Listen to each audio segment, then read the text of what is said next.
शक्तिला एकादशी की अद्भुत कथा।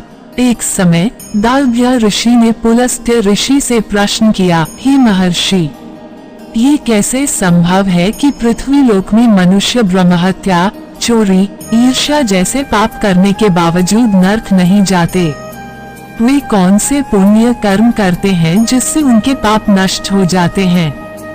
पुलस्त्य ऋषि मुस्कुराए और बोले, हे महाभाग, आपका प्रश्न गूढ़ है, पर इसका उत्तर संसार के जीवों का कल्याण करेगा। ये रहस्य ब्रह्मा, विष्णु और शिव तक नहीं जानते। सुनो, इसका उत्तर माघ मास में छुपा है। पुलस्त्य ऋषि ने बताया, माघ मास में मनुष्य को अपने मन और इंद्रियों को शुद्ध करके भगवान का स्मरण करना चाहिए। पुष्य नक्षत्र में गोबर, कपास और तिल मिलाकर 108 कंडों से हवन करना चाहिए।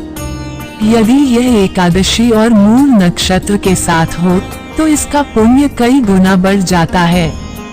भगवान विष्णु का पूजन करें, रात्रि में जागरण करें और अगले दिन खिचड़ी, नारियल या तिल का भोग लगाकर ब्राह्मणों को दान दें। तिल के 6 प्रकार, तिल स्नान, तिल उपटन, तिल हवन, तिल तर्पण, तिल भोजन और तिल दान करने से मनुष्य के सभी पाप नष्ट हो जाते हैं। यही शक्तिला एकादशी का महत्व है। ऋषि पुलस्त्य ने आगे कहा, एक बार नारद जी ने भगवान विष्णु से यही प्रश्न किया था।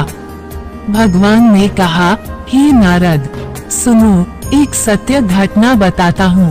प्राचीन काल में एक ब्राह्मणी थी जो कठोर व्रत तो करती थी, पर कभी अन्नदान या ब्राह्मणों की सेवा नहीं करती थी। मैं सोचने लगा कि व्रतों के कारण उसे स्वर्ग तो मिलेगा, पर तृप्ति नहीं। इसलिए मैं भिखारी का रूप लेकर उसके पास गया और भिक्षा मांगी। उसने मुझे मिट्टी का ढेला दिया। कुछ समय बाद वह ब्राह्मणी स्वर्ग पहुंची। उसे वहां सुंदर महल तो मिला, पर महल अन्न और सुख सामग्रियों से खाली था। घबराकर वह मेरे पास आई और अपनी समस्या बताई। मैंने कहा, तुम्हें शक्तिला एकादशी का व्रत करना होगा, इससे तुम्हारे पुण्य बढ़ेंगे। मैंने उसे देवांगनाओं से शक्तिला एकादशी की विधि और महात्म्य सुनने को कहा।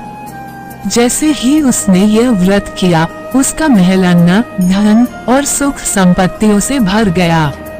वह स्वयं भी दिव्य रूप प्राप्त कर सुंदर और तेजस्वी हो गई। पुलस्त्य ऋषि ने दालभ्य ऋषि से कहा, शक्तिला एकादशी का व्रत लोभ और पापों को नष्ट करता है।